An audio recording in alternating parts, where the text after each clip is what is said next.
Oh, let me tell you something. Busting makes me feel good.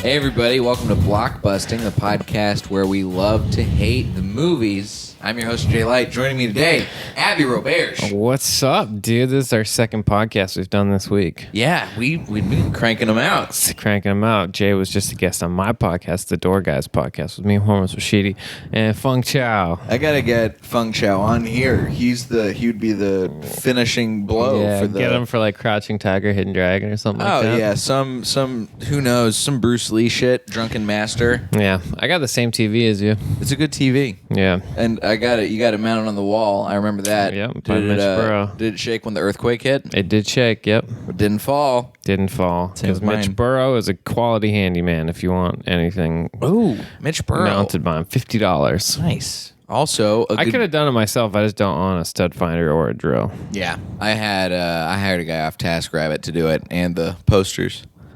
It's just easier. Nice. Yeah, that's what we do. Oh, the posters look great. Yeah, thanks, man. Dude, and we had him mount that bookshelf, though. We built the bookshelf.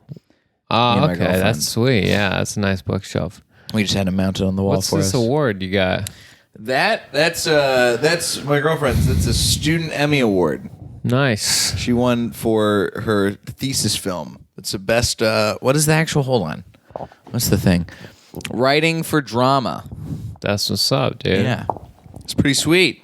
You know it's not pretty sweet? The movie we have to talk about today. Oh, yeah, dude. Look at the transition. Savages. Bro. Oh, my God. Let's get savage on this movie. The thing that sucks about this movie is I thought it would be so good. Like, I was so pumped on it because it's all my... Like, I love movies where you sell drugs. Like almost any movie, if they're selling drugs in like a montage where they sell drugs and stack cash really fast, like I'm sold, right? Right. Not this one. This one fucking sucked ass. This was a bad movie. So this is Savages, directed by Oliver Stone, a 2012 American crime thriller film.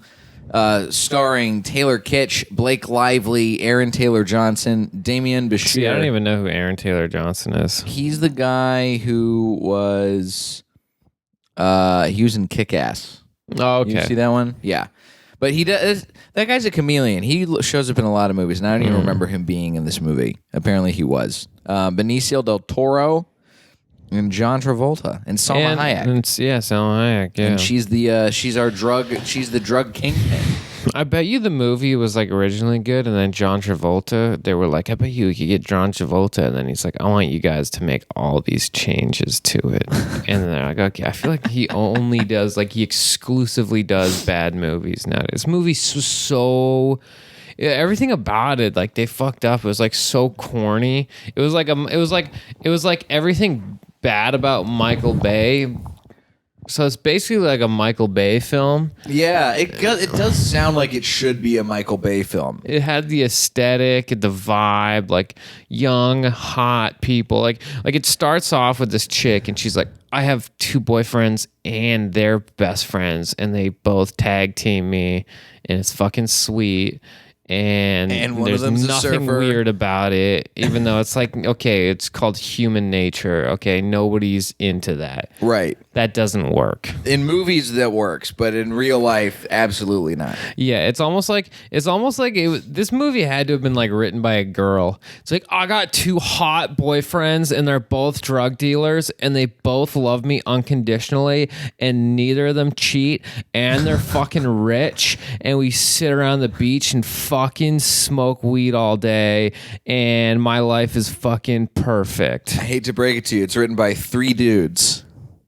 What are they? Gay guys? Three gay guys? No, one of them's so Oliver Stone wrote it. Oliver Stone, of course, also directed it. Oliver Stone is currently married to an Asian woman named Sun Jung Jung. Nice. Does he have two wives? He's had two. This is his third wife.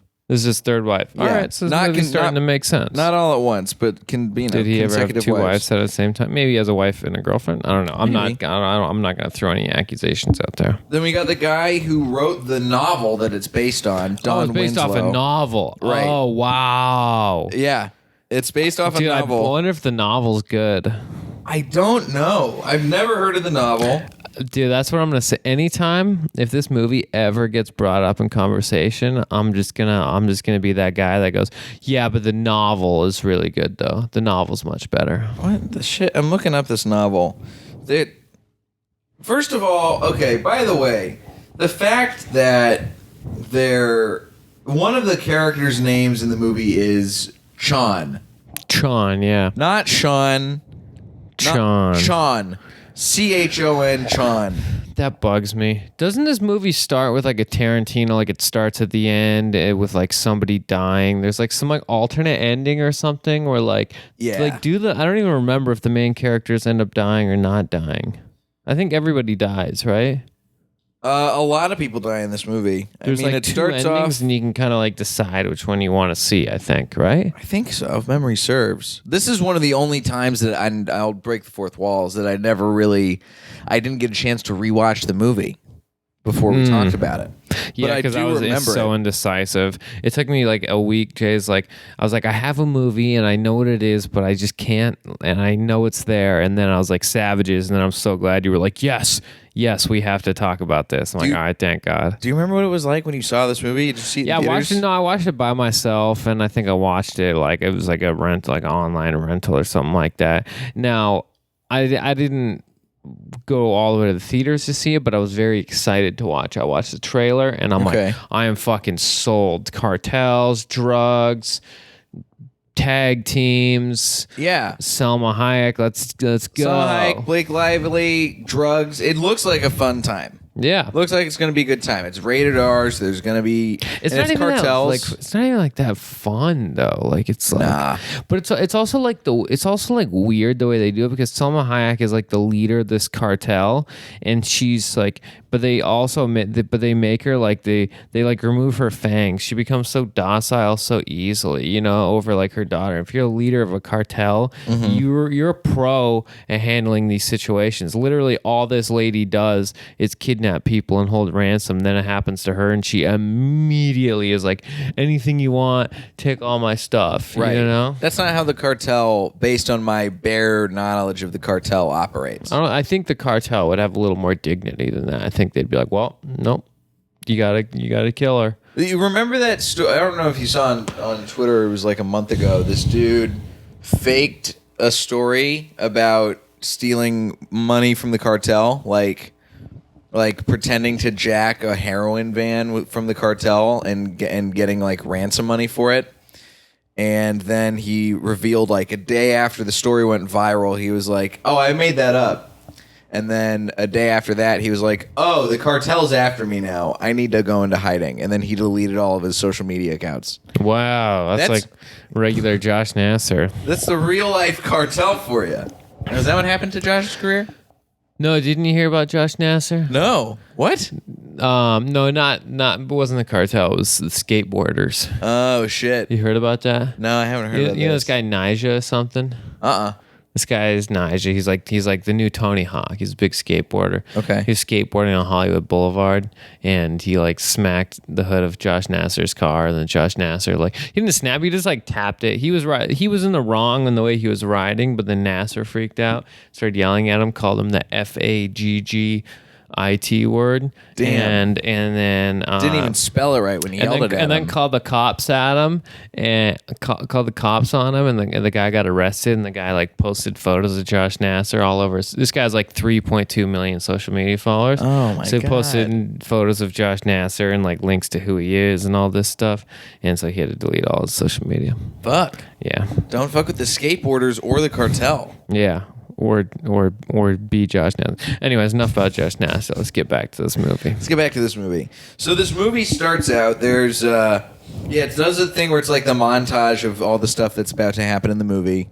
with narration the whole time from Blake Lively.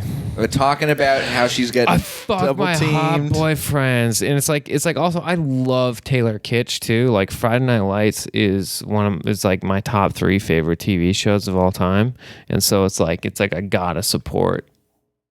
It's like I also like it. This movie has to be so bad for me to say it's bad, right? You know what I mean? Like because it hits all your boxes, or maybe I set the bar too high in my head. But it's like I'm gonna defend this movie unless it's impossible, and it's not possible. Right. I mean, what are some of you like Blow and Scarface and movies in that vein? Love Narcos. I love robbery movies. I liked Triple Frontier. I just watched that. That was Is that good. about drugs? What's up? Is that about drug dealers? Yeah, it's about like 3 Marines. They're like military guys. Okay. And they're back in America, like, and they're all in debt and stuff. Just trying to get by day to day. And then they go, you know what? Fuck it. Like, we're good at like shooting people. Let's like use those skills. So they go and rob like the head of like some giant drug cartel and take like tons of money. And then the story starts. Sorry. It's all good, dude. What do you think about Benicio del Toro in this movie? I usually think Benicio del Toro does a good job, but it feels like he kind of got sucked into the mediocrity of this movie. Yeah. And he's amazing. He got Oscar nominated for Sicario.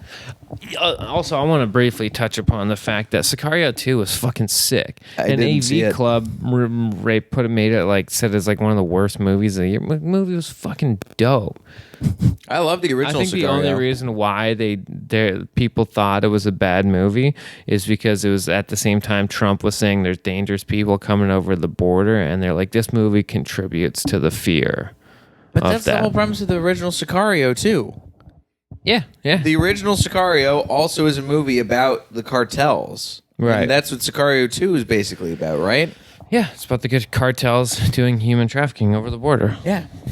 That happens. Yeah, that's a real thing. The cartels are fucking scary, and they do a lot of that shit. Yeah, they're crazy. They're dangerous. That's why this movie really makes the cartels seem like they can be outsmarted by 2 white guys and their hot white girlfriend. By 2 white surfer dudes. So it's right? Basically this movie is Bill and Ted outsmart the cartel is what you're watching. Yeah. That's funny. It's impossible. Yeah. There's no way that this movie could exist in real life. No, and they don't even there's no dark they should have made it dark and gritty too, everything's so bright and fun, maybe have one scene that's bright and fun when they're all smoking weed and banging for a couple minutes, and then everything else should get dark. Sicario is dark. Everything's dark.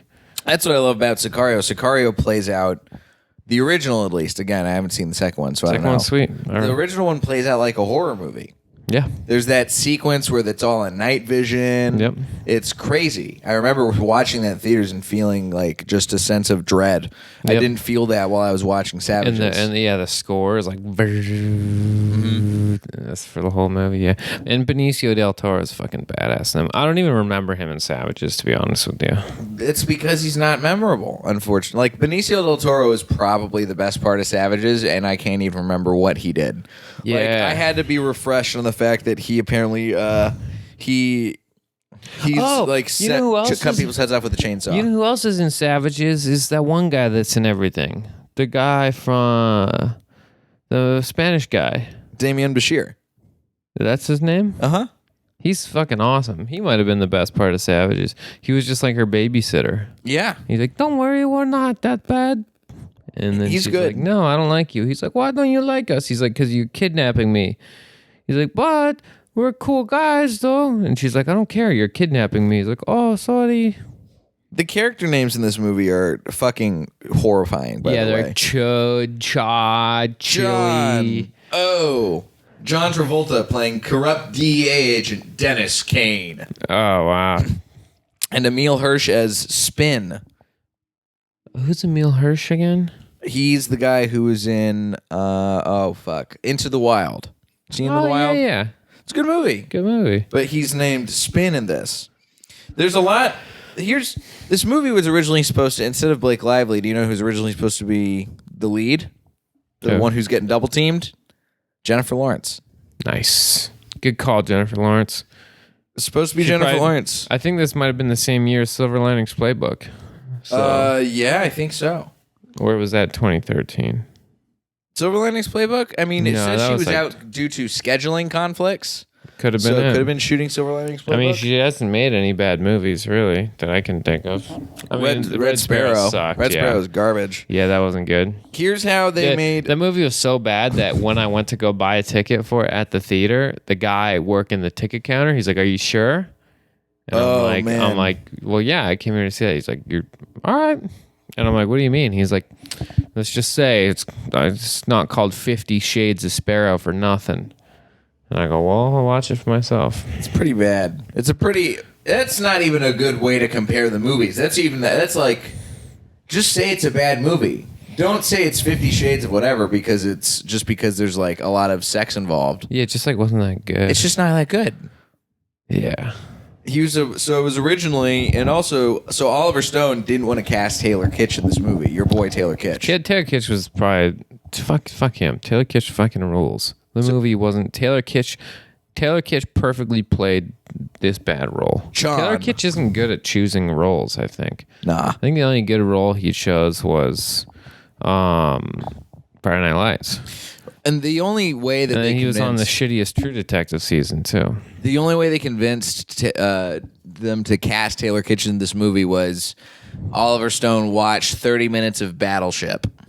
I never saw that either. But he was the lead in Battleship, him and Rihanna. And they're like, you know what? Let's put this guy in there. Let's go for it. Nice. So what do you think? Taylor Kitsch is a BC boy too, from Vancouver. Is he from Vancouver? Vancouver suburbs. Have you ever run into Taylor Kitsch in Canada? Never. No? You want to have like a Taylor Kitsch-esque career? Yeah, he's a Texan now. From Friday Night Lights? No, but he moved there. Does he? Lives in Austin, Texas. Man, that's a smart move. If you're rich and you want to move somewhere where you're not going to get taxed. Honestly, as soon as I become successful in stand-up, I'm leaving LA.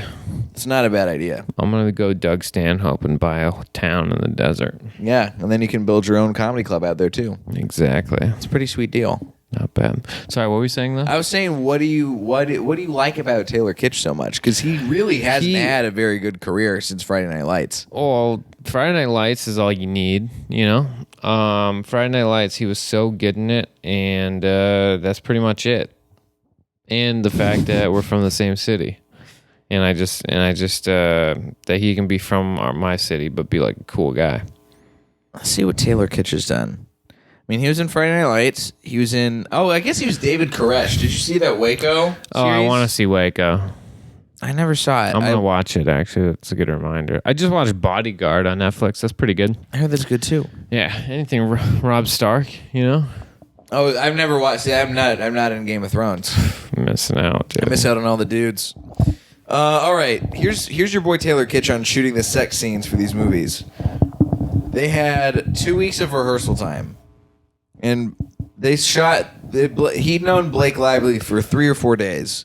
And this is Taylor Kitsch direct. 2 weeks to rehearse a sex scene? Or they just fucking behind closed doors for 2 weeks to practice? I think so. Nice. Or just pretending. Nice. That was the first week of shooting. That's a lot of rehearsal. It was just about trusting Blake and Oliver like you do on Annie Set. I was just glad it was over with, to be honest. It's very awkward to do.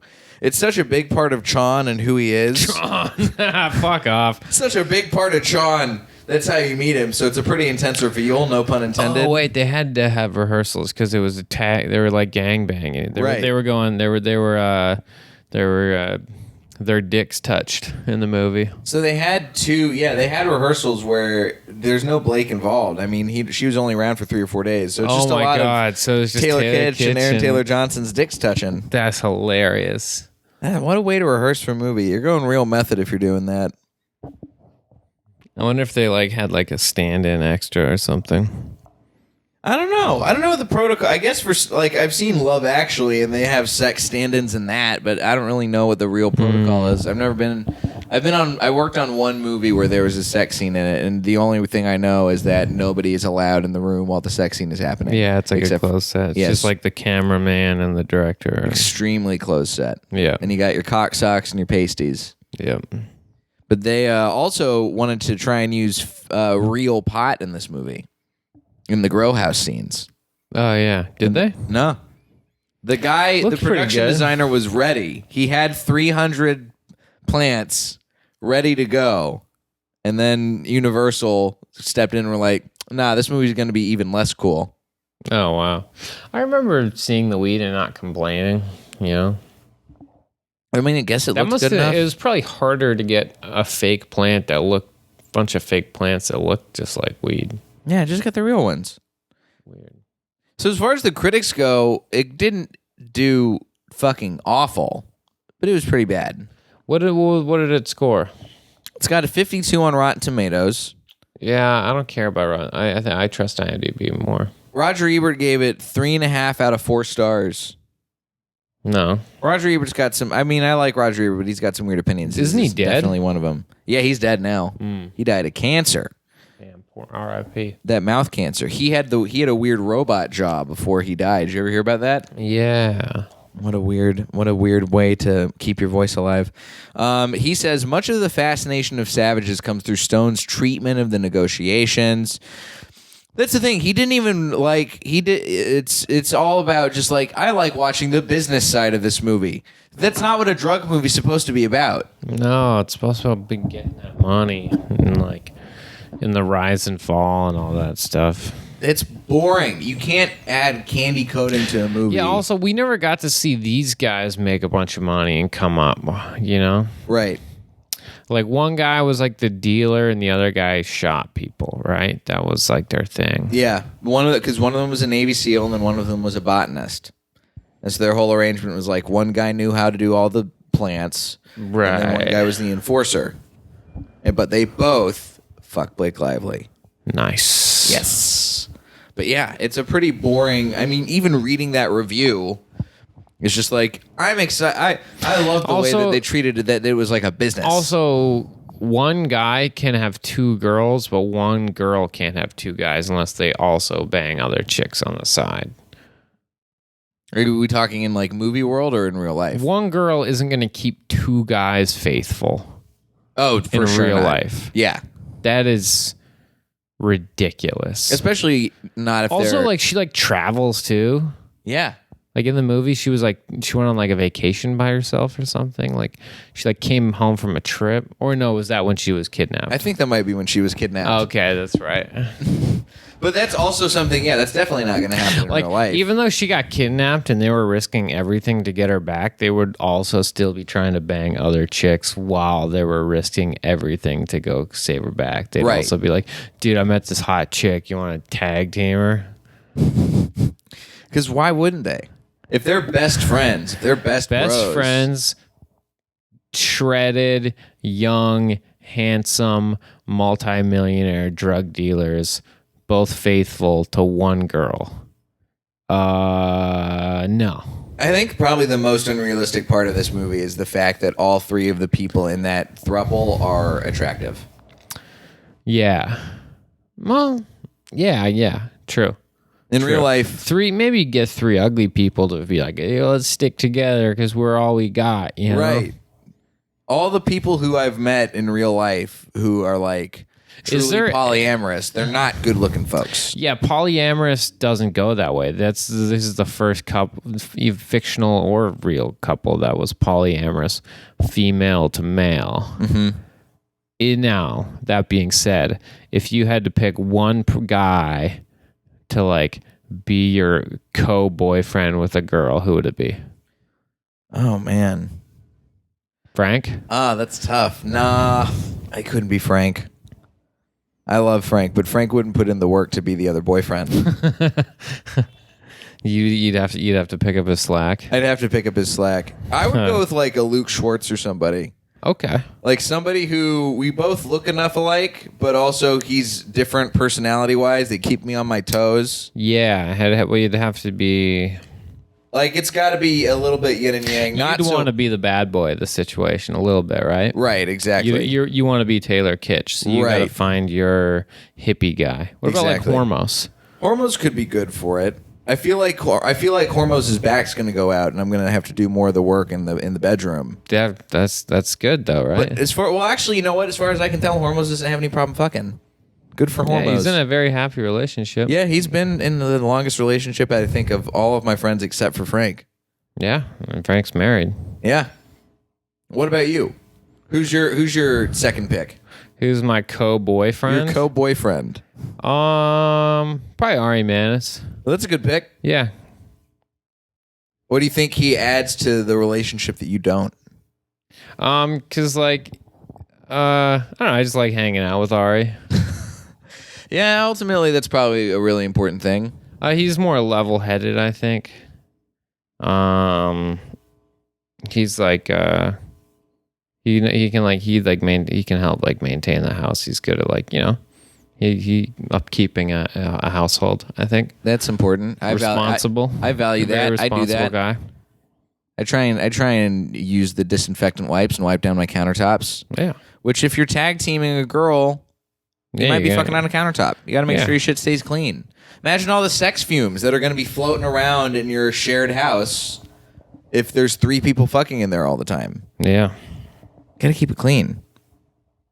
Now, the real big problem with this movie, of course, at the end of the day, is that it manages to take a drug movie and make it super boring. Right, yeah. It's like a drug cartel movie that's not even... That has, it wasn't like even that exciting. No, there wasn't an action scene till the end, and most of it was a standoff that wasn't even that tense. Right. I mean, the bad reviews. Some people say Savages is a hot mess with a plot that starts strong but turns into a snooze fest. The crime people from Insight Crime say the assertions used to promote the movie are not only false, but promote a dangerously misleading view of the country's criminal groups. So even they're saying like, oh yeah, the cartels aren't going to back down like that. The cartels will destroy you. And Oliver Stone made a series of unfounded and false assertions to justify his opposition to the war on drugs, fueling a dystopian narrative of Mexico and feeding on the belief that Mexican criminals are invincible supermen. But if he's feeding on that, then why doesn't he make his characters act like that in this movie? They all pussy out. Yeah, they're not invincible supermen. Right.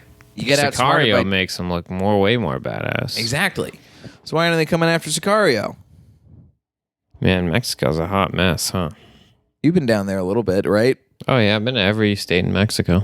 Really? Yeah. I didn't know that. Did you ever feel like you were in danger when you were in Mexico? I had 1 or 2 situations that were a little dicey. It was 2008, so I don't know what stage of the drug war it was, but there was like military checkpoints. Like we drove from Florida to Laredo, down to Mexico City, down the Pacific, up to Cancun, up the Atlantic. Oh man, over to Mexico City. It was like a month. It took a whole month to do. Good time, really fun. A lot of places it felt pretty safe. We had a couple situations. There's one situation where we were at this place called Agua Azul. It's like the most beautiful place on earth. It was just like in the middle of deep in the rainforest mountains. There's this one campsite that has this river that's like crystal clear, bright blue water that falls into, it's like waterfalls into pools of water that just go for like ever. You know what I mean? It's just like you can like swim and then jump off a waterfall into another pool and then swim and then ride the water. It was like incredible. Anyways, nighttime, I'm walking through this campsite by myself, walk through this alley, and these like 5 young Mexican guys like kind of like walk up to me and get in my face, and one of them barks, and then I just like look at them and I go, no español, and I just kept walking, but it was like kind of scary, and they all laughed. I don't know. Damn. I think they were trying to punk me, but like I was like, I don't know what to do here. You can never tell. Yeah, I think I acted appropriately. I think you did the right move. Yeah. Could have been worse. Yeah, so it was pretty sweet. No, I didn't feel dangerous. There was like we get stopped by military. We were with a guy, like a Mexican guy that just knew how to operate. I think that if you're just with someone who knows how to operate down there, you're fine. Yeah, probably. I went to a brothel in Tijuana one time. Was it Hong Kong? Hong Kong, yeah. I've heard about that place. Pretty gross. It's brothel in Tijuana. I don't expect it to be like pristine. It's kind of just like a nightclub. It felt like I was like in a nightclub in Torrance, California. Yeah? Yeah. Pretty much, except girls were walking around in bikinis. It felt like I was going to a strip club / nightclub in the Inland Empire. Gotcha. I guess. I don't know. Maybe. I don't know if that's fair, but yeah, it's pretty bad. Sober. Sober at a brothel? Yeah. I didn't sleep with anyone, but I went and just hung out. Hang out, get the experience. Hey, why not? Yeah, exactly. Yeah. Got some Mexican food, saw some Mexican people. Pretty sweet. Good time. That's what you do in Mexico. As Donald Trump would say, I love the Hispanics. Do you think there's anything that could have been done to make this movie good? Oh, yeah. In your mind? Yeah. What would you change? It had all the pieces. It felt like somebody bought like this awesome Lego set with all the right pieces and just slapped it together wrong. Didn't follow the instructions? Yeah, just like change the storyline. Not about them kidnapping the cartel lady's daughter and having this, or even if you're gonna do that, do it better, more suspenseful. Like, not get rid of the corrupt DEA agent guy. It was just like a weird, boring, unnecessary twist I didn't care for. Right, and also just John Travolta. Yeah, it's just like, okay, I don't care about a double cross. Just create a tense situation. It doesn't have to be really complex and like a guy in the reveal and stuff. You can just naturally build up to that tension. You don't have to be like, check out this spinning back kick of writing. Just deliver a solid roundhouse forward. Right. Just keep it straightforward. Straightforward, and it was just like it didn't make any sense too, and it was kind of corny, and it felt like I was watching like a really bad version of Swordfish. Oh, I never even seen Swordfish. Swordfish was sweet. This one with Halle Berry, right? Yeah, it's first pair. And John Travolta? First pair of tits I ever seen on TV. Nice. Yeah, John Travolta, Halle Berry, and Wolverine. I think the first tits I ever saw in a movie were in Titanic. Oh, I am. You know what? I wasn't allowed to watch Titanic. Titanic. Pretty uncomfortable. I watched it with my parents. Pretty uncomfortable. I forgot they had titties in Titanic. At PG-13, that's ahead of their time. Yeah. Good job. Well done, James Cameron. James Cameron slid it in, dude. It's the only good part of that movie. Because they did it artsy. It was a girl being drawn by an artist, Mm-hmm. So I think that's how they got away with it. If it was just like a girl walking around with her tits out, no. They'd be like, no, this is the same thing that you'd see in an art museum. Right. So I think that's how they got out. It's a little classier. They were like, this is the same thing you see in an art museum. Here's a big stack of fucking cash. Now give us that PG-13, baby. It's probably not that far off. It's probably that movie already had a crazy budget as it is. You're not going to be wasting money by just saying like, hey, we're going to throw a couple million to the MPAA, make sure that they give us the rating that we want. Oh, no, spend $2 million and get like even if the PG rating ended up garnering ended up probably garnering them $100 million. Mm-hmm. So if they spend $2 million, not a bad deal. No, they could spend $99 million and still turn a profit just on toss what a couple it cost. out there. Yeah. What would you say people should watch instead of this if they want to see like what your all-time favorite drug cartel, any movie in that vein? What's better than Savages? Blow. I like Blow. Blow might be my favorite. Yeah. I've never really gotten into Blow. What do you like about it so much? I've seen it. It's just like I just didn't get the hype. High highs, low lows. You get to see a guy going from the height of it to owning an apartment, and it's kind of cool because like it's like nothing in life's free. You can get all the money, but you'll still go to jail and disappoint your daughter, and it kind of like has this message like what's important, Mm-hmm. If you want to have a family, then you gotta figure it out, Okay. I guess that's what I like. I honestly just like any montage where people sell drugs and stack cash. That's that's what I like. And pretty good. Breaking Bad's got a ton of those. It's one of the best parts about Breaking Bad. Yeah, Breaking Bad is. I mean, I like TV shows that do that. Breaking Bad's pretty awesome with that. Sons of Anarchy doesn't. There's not so much stacking cash. Just a lot of violence. Sons of Anarchy should have had more just money stacking moments. I never watched Sons of Anarchy. I guess I like the idea of motorcycle gangs, but I never really got into it. I played a Grand Theft Auto where there were motorcycle gangs, and that's about all I know. And I know I've done a lot of Wikipedia dives on the Hells Angels. They're fascinating. All these underworld shit's fascinating. That's the thing. That's the real. I mean, like the biggest downside of this movie really is that it takes something that is supposed to be exciting and interesting that like regular people like us aren't going to really get involved in, and makes it super boring.